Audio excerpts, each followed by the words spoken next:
And the whole earth was of one language and of one speech. And it came to pass, as they journeyed from the east, that they found a plain in the land of Shinar, and they dwelt there. And they said to one another, Go to, let us make brick, and burn them thoroughly. And they had brick for stone, and slime had they for mortar.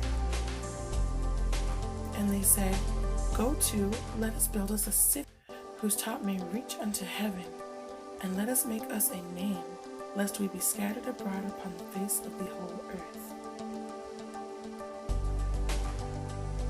And the Lord came down to see the city and the tower which the children of men builded.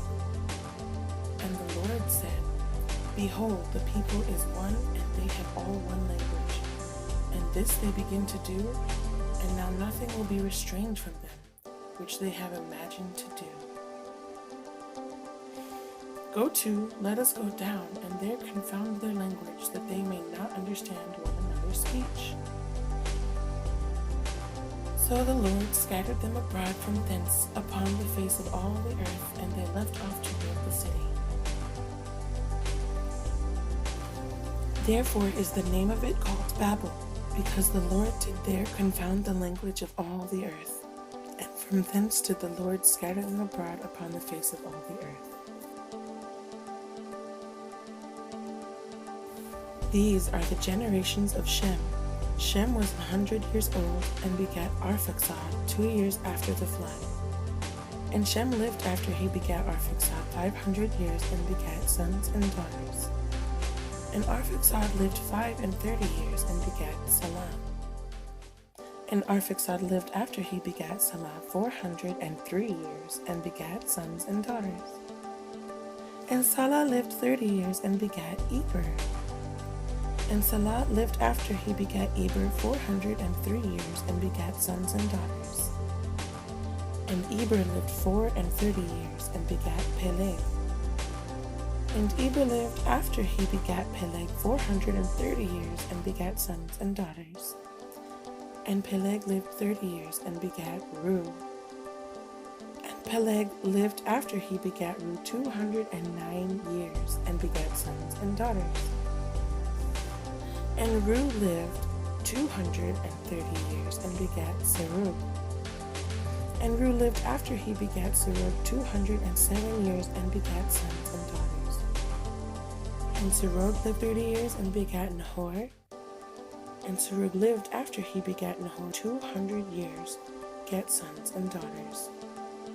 And Nahor lived 29 years, and begat Terah. And Nahor lived after he begat Terah 119 years, and begat sons and daughters. And Terah lived 70 years, and begat Abram, Nahor, and Haran.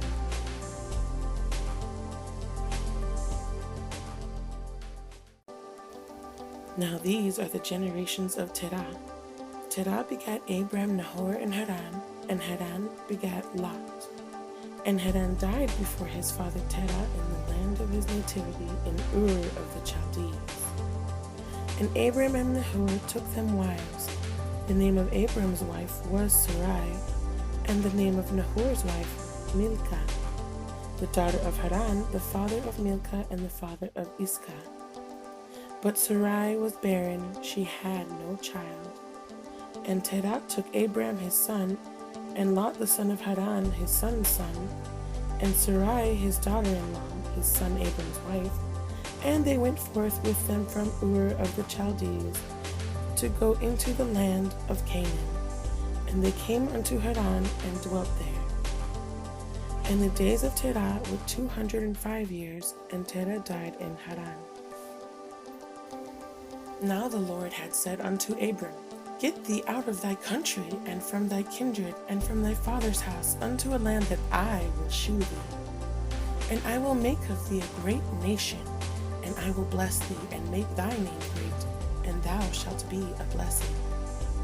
And I will bless them that bless thee, and curse him that curseth thee. And in thee shall all families of the earth be blessed. So Abram departed, as the Lord had spoken unto him, and Lot went with him. And Abram was 75 years old when he departed out of Haran. And Abram took Sarai his wife, and Lot his brother's son, and all their substance that they had gathered, and the souls that they had gotten in Haran. And they went forth to go into the land of Canaan. And into the land of Canaan they came. And Abram passed through the land unto the place of Sichem, unto the plain of Moreh. And the Canaanite was then in the land. And the Lord appeared unto Abram and said, Unto thy seed will I give this land. And there builded he an altar unto the Lord who appeared unto him. And he removed from thence unto a mountain on the east of Bethel, and pitched his tent, having Bethel on the west, and Hai on the east. And there he builded an altar unto the Lord, and called upon the name of the Lord. And Abram journeyed, going on still toward the south. And there was a famine in the land, and Abram went down into Egypt to sojourn there, for the famine was grievous in the land. And it came to pass, when he was come near to enter into Egypt, that he said unto Sarai his wife, Behold now, I know that thou art a fair woman to look upon. Therefore it shall come to pass, when the Egyptians shall see thee, that they shall say, This is his wife, and they will kill me, but they will save thee alive. Say, I pray thee, Thou art my sister, that it may be well with me for thy sake, and my soul shall live because of thee.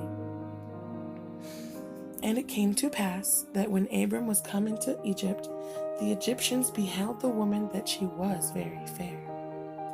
The princes also of Pharaoh saw her, and commended her before Pharaoh, and the woman was taken into Pharaoh's house. And he entreated Abram well for her sake. And he had sheep and oxen, and he had asses and men servants, and maidservants, and she asses and camels. And the Lord plagued Pharaoh and his house with great plagues because of Sarai, Abram's wife. And Pharaoh called Abram and said, What is this that thou hast done unto me? Why didst thou not tell me that she was thy wife? Why saidst thou, She is my sister, so I might have taken her to me to wife? Now therefore, behold thy wife, take her, and go thy way. And Pharaoh commanded his men concerning him, and they sent him away, and his wife, and all that he had.